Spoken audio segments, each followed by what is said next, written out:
ചരിത്രത്തിലും BJPയുടെ രാഷ്ട്രീയ ചരിത്രത്തിലും ഒരു ഏറ്റവും പ്രധാനപ്പെട്ട ദിവസമായിരുന്നു എന്ന് നഗരത്തിന്റെ ഒരു ബ്ലൂ പ്രിന്റ് മുമ്പോട്ട് വെച്ച് പ്രധാനമന്ത്രി വന്നിട്ട് പ്രഖ്യാപിക്കും എന്ന് തന്ന വാഗ്ദാനം ഞങ്ങൾ ഉറപ്പാക്കി ചെയ്യും. CPM പറഞ്ഞ ഓരോരോ നോൺസെൻസിന് എനിക്ക് മറുപടി പറയാൻ സമയമില്ല. നിർവക്ഷ്യാമി ഇതി ഈശ്വരനാമിന സത്യപ്രതിജ്ഞ കരോമി.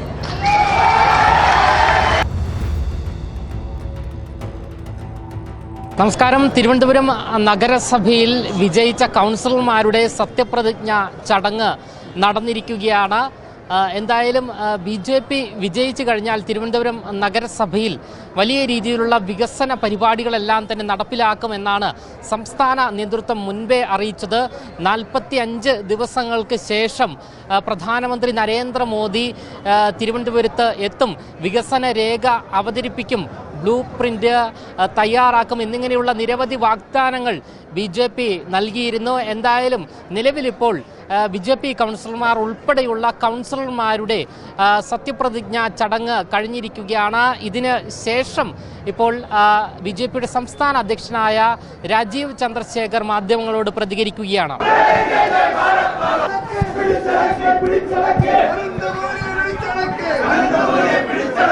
കേരളത്തിന്റെ ചരിത്രത്തിലും BJPയുടെ രാഷ്ട്രീയ ചരിത്രത്തിലും ഒരു ഏറ്റവും പ്രധാനപ്പെട്ട ദിവസമായിരുന്നു എന്ന് സന്തോഷകരമായ ഒരു ദിവസമാണ്. 45 കൊല്ലം ഭരിച്ച തിരുവനന്തപുരം കോർപ്പറേഷനിൽ ജനങ്ങൾ ഞങ്ങൾക്കൊരു അവസരം തന്നു. അതുപോലെ തന്നെ ഇന്ന് ഒരു 600 ലോക്കൽ ബോഡീസിൽ ഞങ്ങളുടെ BJP NDAന്റെ സ്ഥാനാർത്ഥികളെല്ലാം ഇന്ന് സത്യപ്രതിജ്ഞ എടുത്തു. ഒരു വളരെ സന്തോഷകരമായ ദിവസമാണ്. വരാൻ പോകുന്ന ദിവസങ്ങൾ ഞങ്ങൾ പറഞ്ഞ കാര്യങ്ങൾ, വികസിത തിരുവനന്തപുരത്തിന് വേണ്ടി ഞങ്ങൾ ഉറപ്പ് തന്ന ഞങ്ങൾ വാഗ്ദാനങ്ങൾ മുമ്പോട്ട് വെച്ചതെല്ലാം ഞങ്ങൾ ഇപ്പോൾ തുടങ്ങും. ഞങ്ങളുടെ എല്ലാ കൗൺസിലേഴ്സും വാർഡ് തലത്തിൽ ബ്ലൂ പ്രിന്റിന്റെ കാര്യങ്ങൾ തുടങ്ങും. 45 ദിവസത്തിൽ ഞങ്ങൾ നഗരത്തിന്റെ ഒരു ബ്ലൂ പ്രിന്റ് മുമ്പോട്ട് വെച്ച് പ്രധാനമന്ത്രി വന്നിട്ട് പ്രഖ്യാപിക്കും എന്ന് തന്ന വാഗ്ദാനം ഞങ്ങൾ ഉറപ്പാക്കി ചെയ്യും എന്ന് പറയാൻ ആഗ്രഹിക്കുന്നു. എല്ലാവർക്കും ഒറ്റക്കെട്ടായിട്ട് പ്രവർത്തിച്ച ഈ BJP NDAന്റെ എല്ലാ പ്രവർത്തകർക്കും ഞാൻ നന്ദി പറയുന്നു. വോട്ടർമാർക്കും ഞാൻ നന്ദി പറയുന്നു. ഈ അവസരം നന്ദി പറയുന്നു. അത് 26-ാം തീയതി ഞങ്ങൾ പറയാം. മറ്റൊരു പ്രധാനപ്പെട്ട CPM ആരോപിച്ച പ്രധാനപ്പെട്ട ആരോപണം എന്നുള്ളത് ഈ തൃശ്ശൂർ മോഡൽ വലിയ രീതിയിൽ വോട്ട് ചേർക്കുകയാണ് BJPക്ക് സ്വാധീനമുള്ള മേഖലയിൽ എന്നൊരു പ്രധാനപ്പെട്ട ആരോപണം ഇന്നിപ്പോൾ CPM എടുത്തുവെക്കുന്നുണ്ട്. അല്ല, അത് ശ്രദ്ധ തിരിക്കാൻ അവരുടെ ഒരു പൊളിറ്റിക്കൽ തന്ത്രമാണ്. അത് എത്രയോ കാലമായിട്ട് ചെയ്യുന്ന കാര്യങ്ങളും ഇന്നും ചെയ്യുന്നു. ഇവിടെ നടന്നിരിക്കുന്നത് എന്താണ് ഞങ്ങൾ കൃത്യമായി മുമ്പോട്ട് വയ്ക്കും. CPMഉം കോൺഗ്രസും എത്രയോ ലോക്കൽ ബോഡീസിൽ വോട്ട് ട്രാൻസ്ഫർ ചെയ്തിട്ടുണ്ട്. അതിന്റെ തെളിവ് ഞങ്ങളുടെ അടുത്തുണ്ട്. ഇതെല്ലാം ഞങ്ങൾ പരിശോധിച്ചിട്ട് മുമ്പോട്ട് വയ്ക്കും. ഇവിടെ നടക്കുന്നത് CPMഉം കോൺഗ്രസിന്റെ ഒരുമിച്ച് ഇരുന്ന് അവരുടെ ഒരു പൊളിറ്റിക്കൽ തന്ത്രം ഞങ്ങളെ തോൽപ്പിക്കാനും ഞങ്ങളുടെ ഒരു ഗ്രോത്തിനെ എങ്ങനെയെങ്കിലും ബാധിക്കാം. അത് ഒളിച്ചു വയ്ക്കാനും അതിന്റെ ശ്രദ്ധ തിരിക്കാനാണ് ഓരോന്നും പറഞ്ഞത്. കൊടുങ്ങല്ലൂർ നോക്കൂ, ഞങ്ങൾ എത്രയോ ലോക്കൽ ബോഡീസ് ഞങ്ങൾ മുമ്പിൽ വയ്ക്കും. ഇതിന്റെ തെളിവ് CPMഉം കോൺഗ്രസും നന്നായി ലോക്കൽ ബോഡി ഇലക്ഷനിൽ നന്നായി കോഓപ്പറേറ്റ് ചെയ്ത് വോട്ട് ട്രാൻസ്ഫർ ചെയ്തിട്ടുണ്ട്. അതിൽ 100% ഞങ്ങളുടെ അടുത്ത് തെളിവുണ്ട്. അത് ഞങ്ങൾ വരുന്ന ദിവസത്തിൽ മുമ്പിൽ വരും. ഇപ്പോൾ CPM തെരഞ്ഞെടുപ്പ് കമ്മീഷൻ പരാതി നൽകാൻ പോവുകയാണ്. അവർ പറയുന്നത് BJPക്ക് സ്വാധീനമുള്ള മേഖലയിൽ പ്രത്യേകിച്ച് പുറത്തുനിന്നുള്ള വോട്ടർമാരെ കൂടുതൽ ചേർക്കുന്നു, അതൊരു അസ്വാഭാവികമായി ചേർക്കുന്നു. തൃശ്ശൂരിൽ അത് വിജയിച്ചു, അതിൽ തിരുവനന്തപുരത്തും ആ മോഡൽ BJP നടപ്പാക്കാൻ പോകുന്നു എന്നുള്ള രീതിയിലാണ്. നോക്ക്, ഇതിനിപ്പോൾ CPM പറഞ്ഞ ഓരോരോ നോൺസെൻസിന് എനിക്ക് മറുപടി പറയാൻ സമയമില്ല. ഇവര് എന്തെല്ലാം ചെയ്തു നിങ്ങൾക്ക് എല്ലാവർക്കും അറിയാം, വോട്ടർമാർക്കറിയാം. ഡീലിമിറ്റേഷൻ ഒരു ഫ്രോഡായിട്ട് അവർ ചെയ്തു. വേണ്ടാത്ത വാർഡുകളെല്ലാം മാറ്റിവെച്ചു. BJPന്റെ കോട്ടകളെല്ലാം അവർ സ്പ്ലിറ്റ് ചെയ്തു. ഇതെല്ലാം എല്ലാവർക്കും അറിയാം. എന്തിനാണ് ജനങ്ങളെ വിഡ്ഢിയാക്കുന്നത്? ഇനി വരാൻ പോകുന്ന അസംബ്ലി ഇലക്ഷന് വേണ്ടി അവർ ഈ ഓരോരോ വിവാദങ്ങൾ സൃഷ്ടിക്കും. ഇനി വരാൻ പോകുന്ന അസംബ്ലി ഇലക്ഷനിൽ വികസനം എന്ന ഏറ്റവും പ്രധാനപ്പെട്ട ഒരു ഇഷ്യൂ ആക്കി ഞങ്ങൾ മുമ്പോട്ട് വയ്ക്കുമ്പോൾ CPMഉം കോൺഗ്രസും ഓരോരോ ഇങ്ങനത്തെ വിവാദങ്ങൾ സൃഷ്ടിക്കും. അത് അവരുടെ തന്ത്രമാണ്. അതിനെന്തിനാ നിങ്ങളെല്ലാം പെടുന്നത്?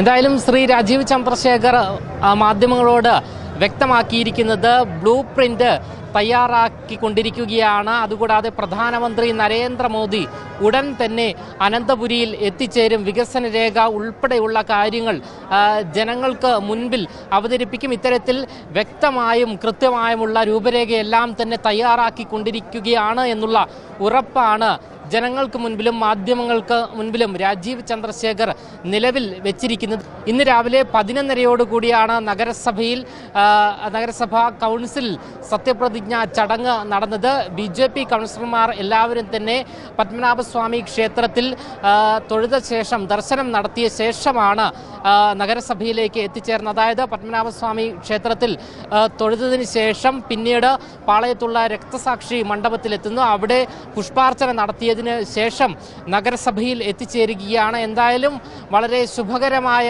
രീതിയിൽ സത്യപ്രതിജ്ഞാ ചടങ്ങ് നിലവിൽ അവസാനിച്ചിരിക്കുകയാണ്. എന്തായാലും വരും ദിവസങ്ങളിൽ കേരളത്തിലുള്ള ജനങ്ങളും അനന്തപുരിയിലുള്ള ജനങ്ങളുമെല്ലാം തന്നെ ഉറ്റുനോക്കുന്നത് എന്തൊക്കെ വികസന പ്രവർത്തനങ്ങളായിരിക്കും അനന്തപുരിയിൽ BJP നടപ്പിലാക്കുക.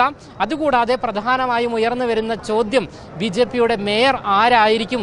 VV രാജേഷ് ആണോ അല്ലെങ്കിൽ R ശ്രീലേഖയാണോ എന്നിങ്ങനെയുള്ള നിരവധി ചോദ്യങ്ങൾ ഉയർന്നു വരുന്നു. എന്തായാലും വരും ദിവസങ്ങളിൽ 26-ാം തീയതിക്ക് ഉള്ളിൽ തന്നെ ആ ഒരു ഉത്തരം ലഭിക്കും അല്ലെങ്കിൽ നൽകും എന്ന സൂചനയും തന്നെയാണ് BJP സംസ്ഥാന നേതൃത്വം. ഇക്കഴിഞ്ഞ കുറച്ച് മിനിറ്റുകൾക്ക് മുൻപേ VV രാജേഷുമായി ഞാൻ സംസാരിച്ചിരുന്നു. അതുമായി ബന്ധപ്പെട്ടുള്ള പ്രതികരണം ഉടൻ തന്നെ നൽകുന്നതായിരിക്കും.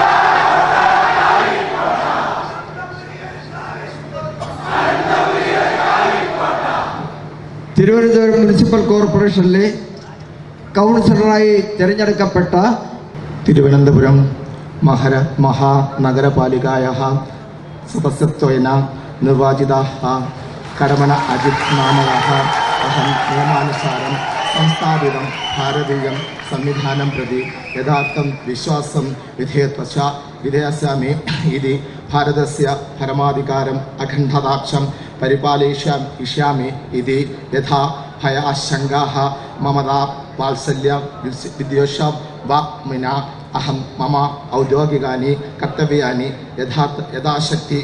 यथामति विवेचनाशक्तिम् अनुसृत्य निर्वक्ष्यामि इति ईश्वरनाम्ना सत्यप्रतिज्ञा करोमि.